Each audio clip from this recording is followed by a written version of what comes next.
Hi, I'm Olivia, 34 years old and one of the top real estate agents in our city.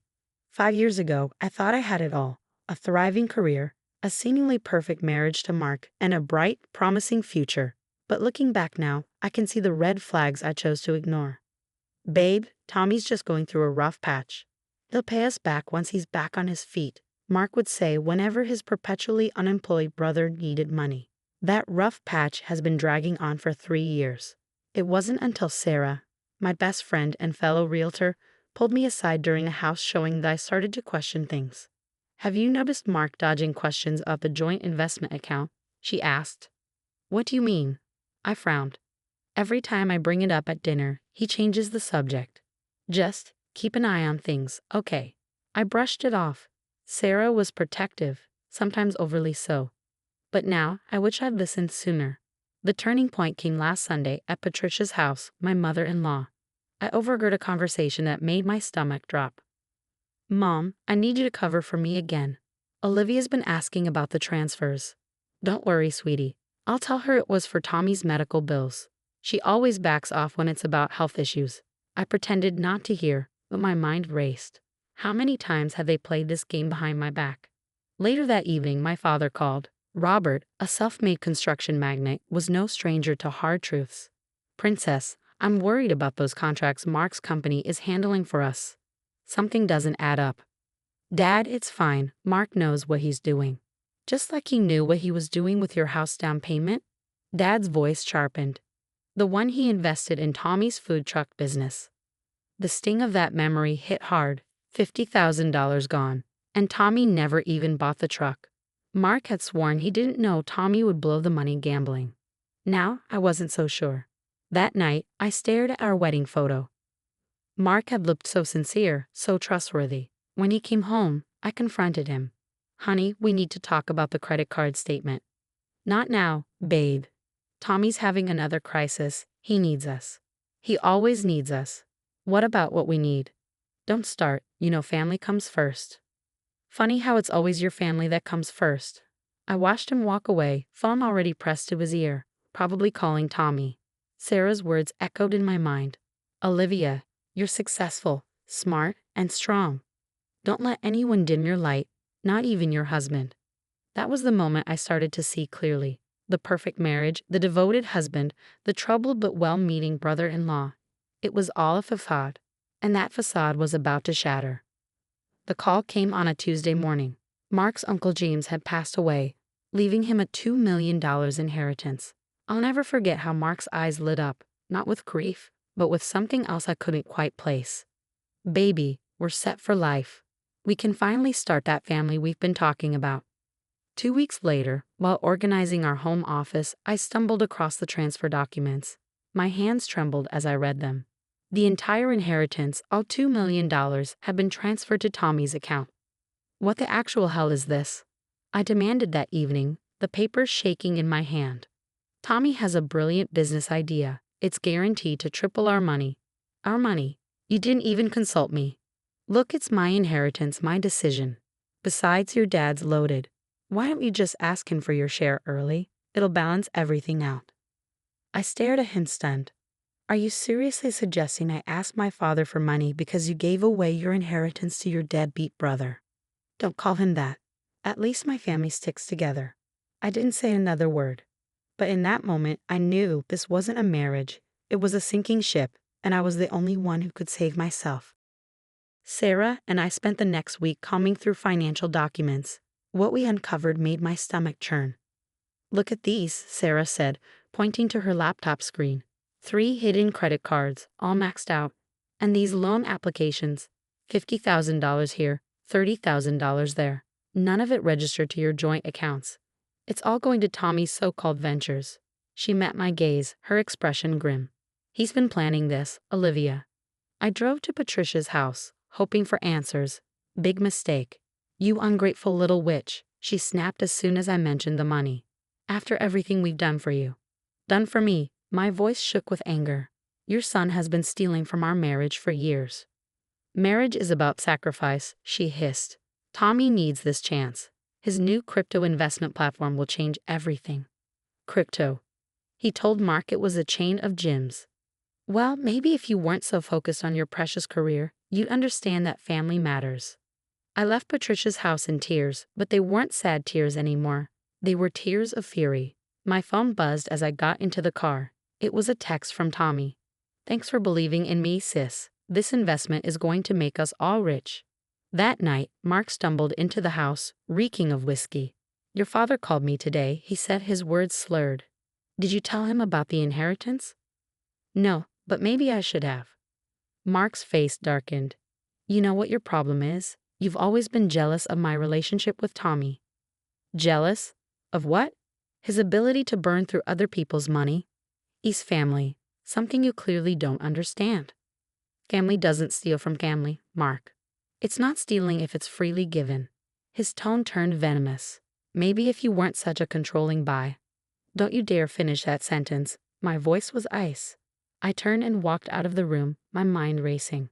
Earlier that day, Sarah had said something that stuck with me. "Olivia, this isn't just about the inheritance anymore. This is about years of manipulation. And honey, we're just scratching the surface." She was right. I was done being the understanding wife. It was time to uncover the full truth. The next day, I sat in Michael's office, a forensic accountant Sarah had introduced me to. Bank statements were spread across his desk, and the look on his face told me I wasn't ready for what he'd found. "Your joint business account has been systematically drained over the past 3 years," he said. "Small amounts at first, then larger withdrawals." "How much?" "Close to $300,000. My hands trembled. "That's impossible." "I would have noticed. Not if someone was doctoring the statements." Michael pulled up more files. "Look here, these are digital alterations. And these?" He pointed to a new set of documents. 5 failed businesses under Tommy's name. A juice bar, a CrossFit gym, a food delivery app, all funded by money siphoned from various accounts, including your father's construction company. My heart sank. My father's company? Your husband's position at his marketing firm gave him access to contract details. See these inflated marketing costs? The excess funds were funneled to shell companies owned by Tommy. Sarah squeezed my hand. "There's more, isn't there?" Michael nodded grimly. "Tommy's new crypto platform. It's targeting seniors, promising 300% returns and guaranteed retirement funds." My phone buzzed. A text from Mark. "Did you talk to your dad about the inheritance yet?" I typed back, "Working on it. He seems open to the idea." The lie tasted bitter, but I needed time. Every night after Mark fell asleep, I photographed documents, recorded conversations, and backed up everything to a secure cloud account. Later that week, I overheard Tommy on the phone at Patricia's house. "The old folks are eating it up," he said, his voice smug. "This crypto thing is genius. Who knew retirees had so much cash?" "Just be careful," Patricia warned. "Remember what happened with the gym scam in Colorado."